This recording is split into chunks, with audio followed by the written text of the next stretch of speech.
The Man Who Had Spiders by Roger D. Aycock. Read for you by Lane Frank.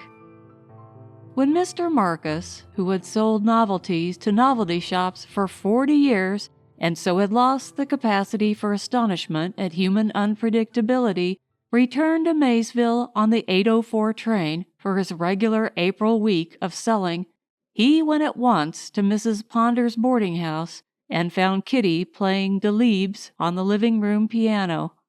It was almost like coming home, Mr. Marcus thought, with an uncharacteristic twinge of nostalgia. He paused for a moment in the doorway, suitcase and sample bag and his inevitable parcel of books in hand, to listen.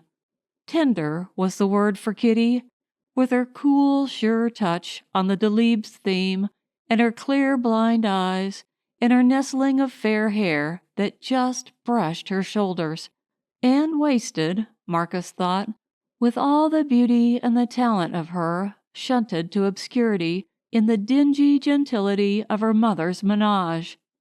If he were 30 years younger, Mr. Marcus cut the thought dead.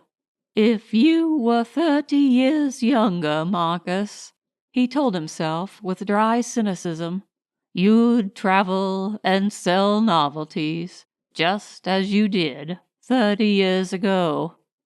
Kitty sensed his presence with the near tactile acuity of the blind, and let the Delibes theme trail off in a random tinkle. It's only I, Miss Kitty, Mr. Marcus said. The old man who sells loaded cigars to idiots. She turned on the piano bench, pleased at his coming, but nevertheless disappointed. Oh, Mr. Marcus, I thought at first you were Adrian. Adrian? She laughed, a sound as light and clear as the vanished music. Adrian Hall, our new boarder. He's only been with us a week. A week. 7 days, Mr. Marcus thought, and her face could light up so at the sound of his step? When Kitty smiled, it was impossible to think that her eyes could not see him. You're thinking that my interest is unusual, and you're quite right. But Adrian is an unusual man, Mr. Marcus. I'm sure he is, Mr. Marcus said, cautiously. I'll have to meet him. The prospect pleased her. You are always nice to me and Jay Kirby because I'm blind and Jay has fits, but you've never noticed anyone else. You'll notice Adrian. You'll like him. I'm sure I shall, Mr. Marcus said. Her eagerness made him feel old and tired and somehow resentful. The books and bags grew heavy in his hands. I was just going upstairs to see if my room...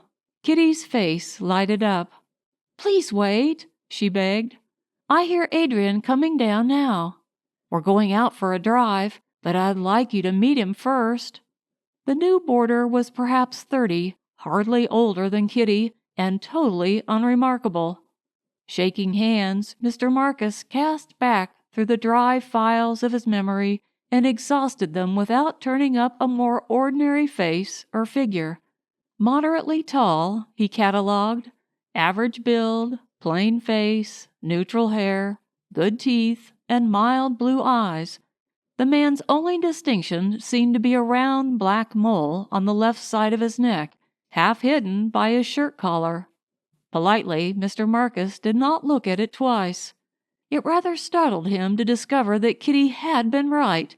He did like Adrian Hall, at first sight and without reservation. Mr. Marcus was never quite sure what was said during the shaking of hands. He was too absorbed in trying to justify such an uncharacteristic regard to do more than nod, when Adrian excused himself to hold Kitty's light coat for her.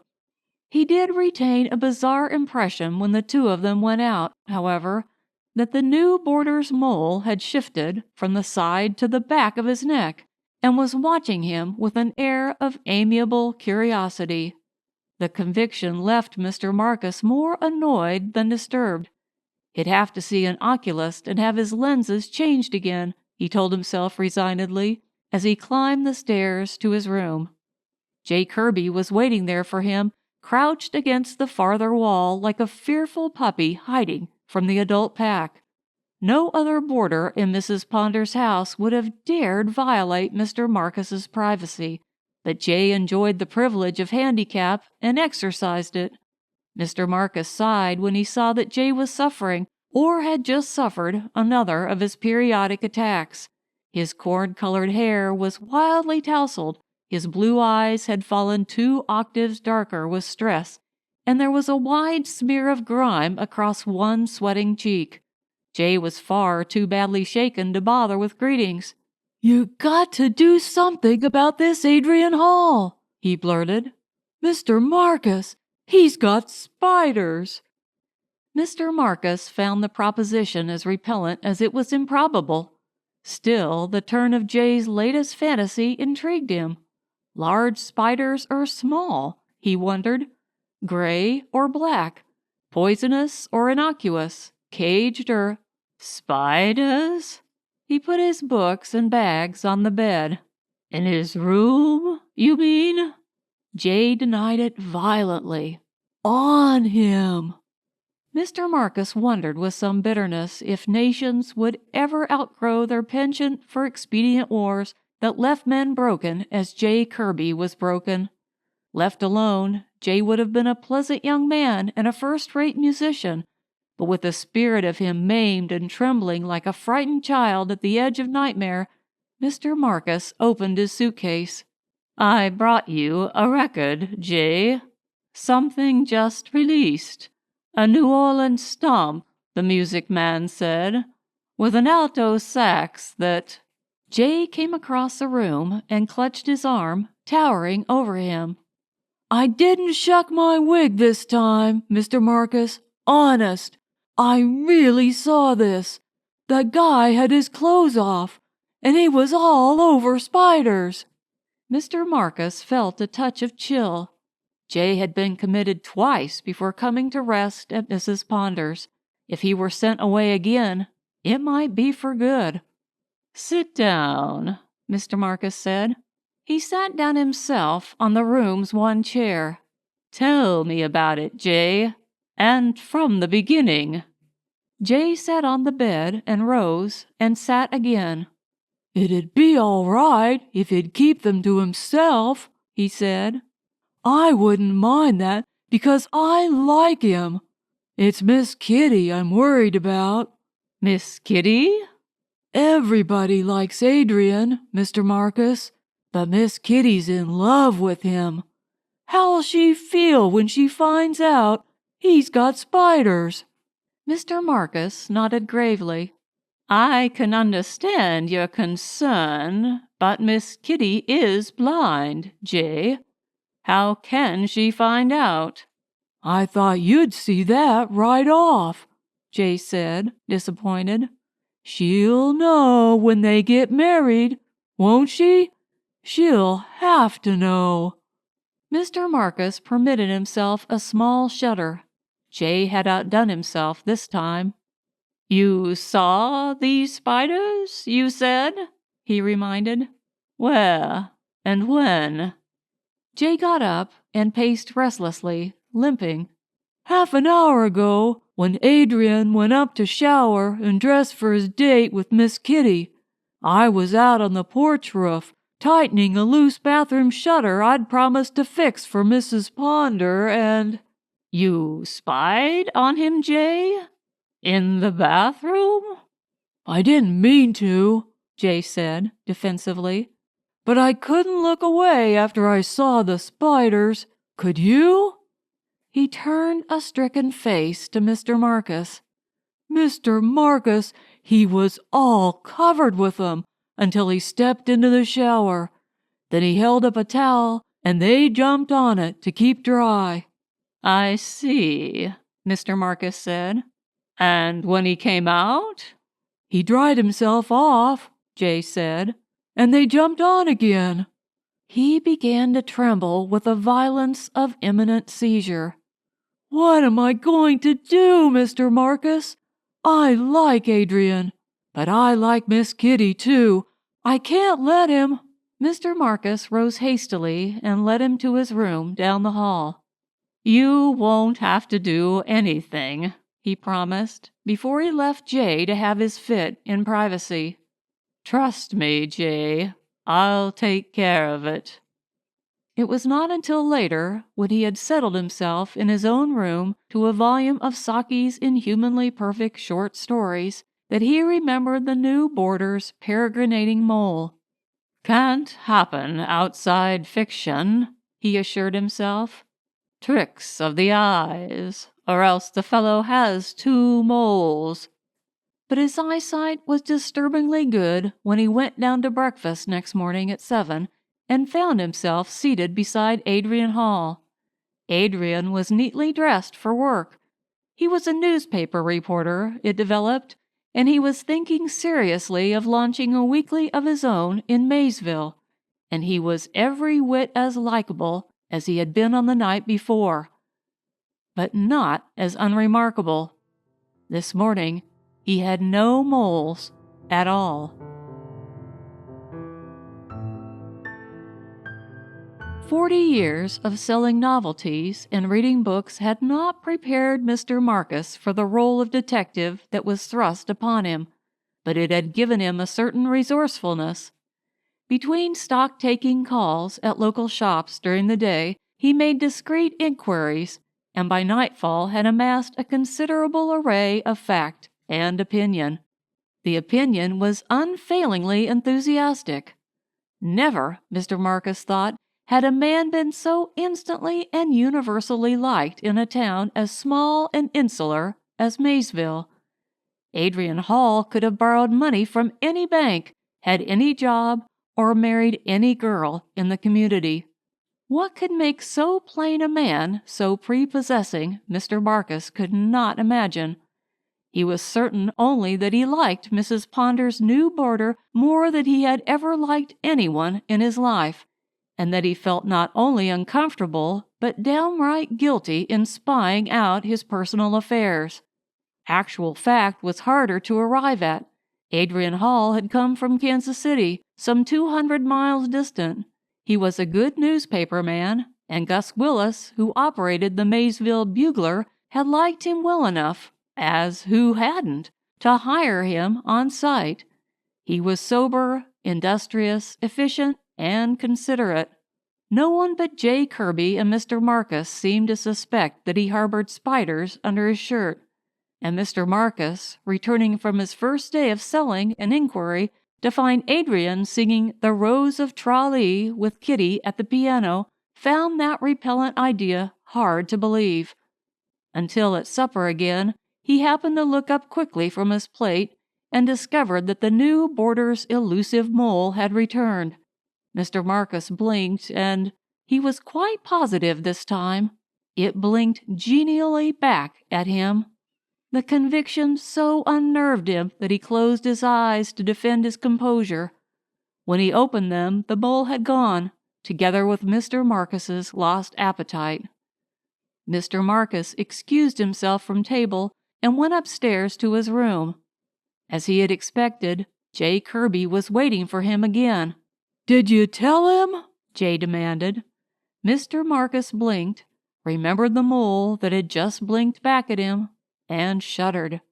"Did I tell what? To whom?" "Adrian," Jay said. "Didn't you tell him to get lost? How are we going to keep him away from Miss Kitty unless we threaten to expose him?" "I couldn't do that," Mr. Marcus said. "I like him too well." "So do I," Jay said. "Damn him." Mr. Marcus went over the possibilities again and found nothing of promise. "No one would believe us, even if we tried to expose him," he concluded. "We wouldn't believe in his spiders ourselves if we hadn't seen them." Jay began to sweat. "What are we going to do, Mr. Marcus? We can't brace Adrian because we like him too much. And we can't tell Miss Kitty what's wrong with him. How are we going to keep them from getting married? It was a formidable question. Mr. Marcus evaded it by posing one of his own. "How do you know they'll be married, Jay? Has any announcement been made?" "Not yet," Jay said, "but there will be." Mr. Marcus sighed. "Then I'm afraid we're stumped. I wish we knew more about him." A new avenue of approach occurred to him then, but Jay anticipated the inspiration. "You could find out something about him in Kansas City," Jay said. "He was a newspaper reporter there once, wasn't he?" Mr. Marcus could not drop his selling. He had only 2 days left now before he must move downstate toward St. Louis and go to Kansas City, but he could pursue his investigation by proxy. Providentially, he had a friend on the staff of the Kansas City Star who might do his legwork for him. "It seems our last hope," Mr. Marcus said. "I'll make the call now."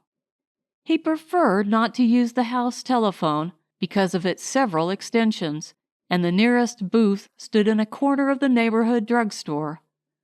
Mr. Marcus went out and made his call, received his Kansas City friend's promise to do what he could, and returned to Mrs. Ponder's boarding house. He found a small party in progress, with a beaming Mrs. Ponder and an assorted handful of her boarders gathered round Adrian Hall and Kitty. Lemonade flowed freely, and an air of rejoicing prevailed. "Congratulate me, Mr. Marcus," Kitty cried. "Adrian and I are going to be married." Mr. Marcus congratulated them both with deepest sincerity. His scalp prickled only once during his well-wishings, when one of Adrian's moles crept out of its shirt collar, just below the Adam's apple this time, and peered at him complacently. "God bless you both," Mr. Marcus finished, and fled upstairs. But his room, for once, was not sanctuary. For the first time in his life, his books failed to sustain him, and he felt truly alone and impotent, caught vicariously in exactly the sort of emotional muddle he had avoided so religiously. There was not even Jay Kirby to lean on in his extremity. Jay had heard the news of Kitty's engagement during Mr. Marcus's brief absence, and had given way under the strain, suffering another of his fits in his own room. Mrs. Ponder's tapping brought Mr. Marcus out of his funk, if briefly. "Telephone call for you," she said, "from Kansas City." Mr. Marcus, knowing that Mrs. Ponder would eavesdrop if he used the upper hallway extension, took the call downstairs. It was his friend of the Star. "Got the dirt you wanted right here in the office," his friend said cheerfully. "A question here, a phone call there, and it's wrapped up."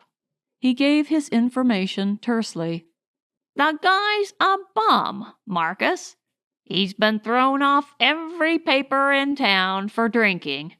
Even Alcoholics Anonymous finally wrote him off as a lost cause." Mr. Marcus said nothing. There were no words for what he felt. "Wasn't ever vicious," his friend said. "He was just one of those poor fish with a twist. An uncontrollable drinker. Sponged handouts and probably stole a little on his bad days, but never robbed any banks. What's he doing up there? More of the usual?" Mr. Marcus found his voice. "Not at all. This must be a different Adrian Hall altogether." But it wasn't. Mr. Marcus discovered that when he went upstairs again and found Adrian waiting for him by the upper hallway extension. "I came up and listened in," Adrian said. "I had an idea that you were checking on me, Mr. Marcus. When Mrs. Ponder told us you had a call from Kansas City, I was sure of it." "I had to do it," Mr. Marcus said. "Once Jay had told me about your spiders, I had no choice." Adrian took Mr. Marcus's arm and led him away down the hall. Mr. Marcus went along unprotestingly, numb with disbelief at his own composure. It was downright frightening, he thought, to find himself so unfrightened. Adrian's room was much like Mr. Marcus's own, or like any other in the Ponder house. Adrian seated Mr. Marcus on his one chair and himself on the bed, and they measured each other equably over the flimsy expanse of Adrian's writing table. In any decent piece of fiction, Mr. Marcus thought, there must be some element of suspense. In fiction, running to such a situation as this, even of outright horror. But somehow, being dragged to the very lair of the monster he had set out to scotch brought him no touch of uneasiness. He felt sympathetic rather than fearful, and he liked Adrian Hall more, if that were possible, than ever. "I'm really glad you unmasked me," Adrian said. "I need help, Mr. Marcus. I need help more than I ever needed it in my life." "I'll do anything within my power," Mr. Marcus promised. "But I'm equally interested in helping Kitty, else I wouldn't have bothered with your past at all. Your problem is that you can't keep your spiders and marry Kitty too, isn't it?" Adrian nodded. "It wouldn't work. Not because Kitty might object to them, for she wouldn't. They're not really offensive, and it's no fault of their own that they're here.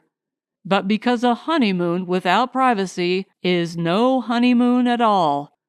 My friends are quite intelligent, not to mention inquisitive, and keeping them wouldn't be fair to either Kitty or myself." "You could get rid of them?" "That wouldn't be fair to them," Adrian said. "And since I'm responsible for their being here, and they're responsible for my reformation," he broke off apologetically. "It would be better if I told you about it from the beginning, wouldn't it?" "It would," Mr. Marcus agreed, and settled himself to listen. "First," Adrian said, "what your friend of the Star told you is perfectly true. I drank and scrounged quarters on the street and slept in gutters, not because I liked it, but because I couldn't stop doing it any more than poor J. Kirby can stop having fits. Until I got help, that is. I used to have the shakes regularly, like any other confirmed alcoholic. The DTs can be pretty awful, you know, and my personal cross was to wake up from a binge and imagine myself all covered with spiders. It happened so many times that I lost count, and usually it meant several days in a hospital ward before I recovered. But one particular morning I woke up with spiders that wouldn't go away. They were real, though they weren't spiders at all, and they were anything but the horrors I'd dreamed of. They were such incredibly pleasant creatures, whatever they were, and are, that just being associated so closely with them made a new man of me overnight. I was perfectly happy until I came here and met Kitty." "I can see they're not common or garden variety arachnida," Mr. Marcus said. He could, with justification, for two of them had perched on the rim of Adrian's collar and were observing him with a bland good nature impossible to doubt. "You've no idea what they really are?" "Not the faintest," Adrian said. "I'm not going to quote Hamlet, but a great many things happen every day in the world that no one understands. Personally, I think they were drawn here from some other plane or dimension by the strength of my obsession. I can't be sure of that because I can't talk to them, but I do feel that I'm responsible for them, and they've done so much for me that I can't just brush them off. It would be inhuman." "You're right, of course," Mr. Marcus agreed. "But, on the other hand, neither can you brush off Kitty. You're in the position of the man who couldn't go, but couldn't stay." Adrian nodded unhappily. "There you have it, Mr. Marcus. What am I going to do?" But Mr. Marcus, unlike the Saki he had been reading, had no instant and adequate answer. And, since the next day was his last in Maysville for the season, and he could not linger on in unemployment at Mrs. Ponder's even to help the couple who had become his dearest friends, he was forced to take the 804 to St. Louis without having discovered any solution to Adrian's problem. It was a shame, Mr. Marcus thought, when he was somewhere in the neighborhood of Hannibal, Missouri, that such things never seemed to work out in everyday life as conveniently as they do in fiction. It was entirely possible that he might never learn the outcome of Adrian's problem, and at best he had a year to wait. Mr. Marcus, at the end of his 41st year of selling novelties to novelty shops, returned again to Maysville, but not immediately to Mrs. Ponder's boarding house. A prosperously dressed Adrian met him at the station with a conservative but handsome new station wagon. With Adrian was Kitty, still blind but lovelier than ever, and in Kitty's arms gurgled their firstborn, a boy named Marcus J. Hall.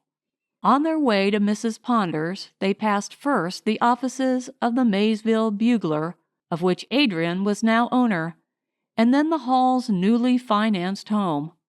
A little later, Adrian slowed the car to give Mr. Marcus a closer look at a neighborhood billboard advertising the excellence of Maysville's own dance band, a 5-piece combo of which J. Kirby seemed to be both originator and conductor. Jay's face, smiling and assured, and with no trace of its old crippling tension, took up a large part of the poster, and a handsome face it was. "Jay is the most popular man in Maysville nowadays," Adrian explained. "He could be mayor if he liked, but he'd rather play the saxophone." A year had dulled Mr. Marcus's perception not at all. "You mean?" he said. "Just so," Adrian agreed. "It worked out very well, after all. The worst of problems have a way of settling themselves without too much help. Have you noticed? It was only a couple of nights after you left that Jay had another of his attacks and woke up with the conviction that he was covered with spiders. And he was, and everyone has been quite happy since." It was a fair enough ending, Mr. Marcus granted, but his private opinion was that it lacked imagination. Saki, he felt sure, would have handled it better.